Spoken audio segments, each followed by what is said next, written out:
चलिए दोस्तों, तो आखिर क्यों श्रृंखला का आज मैं आपके सामने लेकर आया हूँ भाग 2।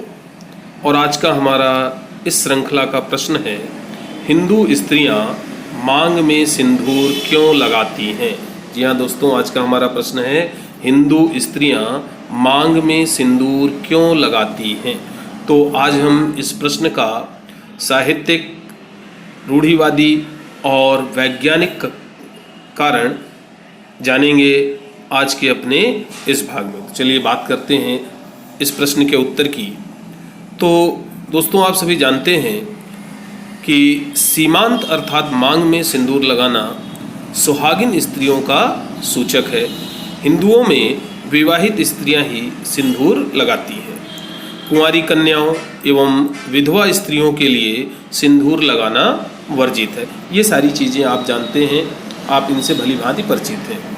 इसके अलावा सिंदूर लगाने से स्त्रियों के सौंदर्य में भी निखार आता है, अर्थात उनकी सुंदरता बढ़ जाती है। विवाह संस्कार के समय वर अर्थात दूल्हा और वधू अर्थात दुल्हन के मस्तक में मंत्रोच्चार के मध्य 5 अथवा 7 बार चुटकी से सिंदूर डालता है। ठीक है, ये भी आप जानते हैं, इन सब चीज़ों से आप भली भांति परिचित हैं। तत्पश्चात विवाह कार्य संपन्न हो जाता है। उस दिन से वह स्त्री अपने पति की दीर्घायु अर्थात लंबी आयु के लिए प्रतिदिन सिंदूर लगाती है। मांग में दमकता सिंदूर स्त्रियों के सुहाग का द्योतक है ना। विवाह के पश्चात जो स्त्रियां हैं वो अपनी पति की लंबी आयु के लिए प्रतिदिन अपने मांग में सिंदूर लगाती हैं। इससे भी हम भली भांति परिचित हैं। अब प्रश्न उठता है, तो इससे जुड़ा दूसरा प्रश्न है, मांग में सिंदूर लगाने का वैज्ञानिक कारण भी है अथवा यह कोरी रूढ़िवादिता है ना। कि स्त्रियां, जो भारतीय स्त्रियां हैं, हिंदू स्त्रियां हैं, वो अपने मांग में सिंदूर लगाती हैं, तो इसके पीछे कोई वैज्ञानिक कारण भी छुपा है या फिर ये पूरी तरह से रूढ़िवादिता है। तो अब हम आगे इस प्रश्न का उत्तर जानेंगे। दोस्तों, हम सबको ज्ञात है कि हमारी जो संस्कृति है वो पूर्णतः वैज्ञानिक है, और हमारी संस्कृति में जो भी पौराणिक मान्यताएं हैं वो सब केवल रूढ़िवादिता नहीं है, उसके पीछे वैज्ञानिक कारण भी छुपा हुआ है। तो हिंदू स्त्रियों द्वारा मांग में लगाए जाने वाले सिंदूर के पीछे भी एक वैज्ञानिक कारण ही है। तो चलिए बात करते हैं इस वैज्ञानिक कारण की, वैज्ञानिक उत्तर की। ब्रह्मारंध्र और अधमि नामक मर्म स्थान के ठीक ऊपर स्त्रियां सिंदूर लगाती हैं, जिसको हम मांग कहते हैं।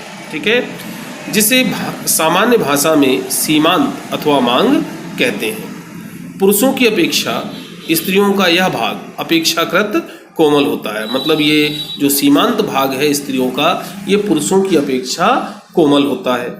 चूँकि सिंदूर में पारा जैसी धातु अत्यधिक मात्रा में पाई जाती है, जो स्त्रियों के शरीर की विद्युतीय ऊर्जा को नियंत्रित करता है। सिंदूर बनाने में पारे का उपयोग होता है ना, पारे का बहुधा उपयोग होता है, और यह पारा स्त्रियों के शरीर की विद्युतीय ऊर्जा को नियंत्रित करने का कार्य करता है और मर्म स्थल को बाहरी दुष्प्रभावों से बचाता है। मर्म स्थल जो कि बहुत कोमल होता है, उसे यह पारा दुष्प्रभावों से बचा कर रखता है। अतः वैज्ञानिक दृष्टि से भी स्त्रियों को सिंदूर लगाना आवश्यक है। तो दोस्तों, हमारे हिंदुस्तान में हिंदू स्त्रियां मांग में सिंदूर लगाती हैं पति की लंबी आयु के लिए विवाह के पश्चात। लेकिन केवल इतना ही नहीं, इसके पीछे वैज्ञानिक कारण भी छुपा हुआ है। स्त्रियों का जो मांग भाग है वह अत्यंत कोमल होता है, और इसमें भरा जाने वाला सिंदूर, इसमें पारे का बहुधा उपयोग किया जाता है। पारा स्त्रियों की विद्युतीय ऊर्जा को नियंत्रित करते हुए मर्म स्थल को बाहरी दुष्प्रभावों से बचाता है। तो ये इसके पीछे मूल वैज्ञानिक कारण है। तो दोस्तों, आज का हमारे ये 2 प्रश्न रहे, मांग में सिंदूर लगाने का वैज्ञानिक कारण और जो हिंदू स्त्रियां हैं वो मांग में सिंदूर लगाती हैं क्यों। तो आज के अंक के लिए बस इतना ही। आगे हम बात करेंगे अपने भाग भाग 3 में फिर से आपके सामने मैं लेके आऊँगा एक नया प्रश्न और उसका उत्तर। आज के लिए नमस्कार, फिर मिलते हैं।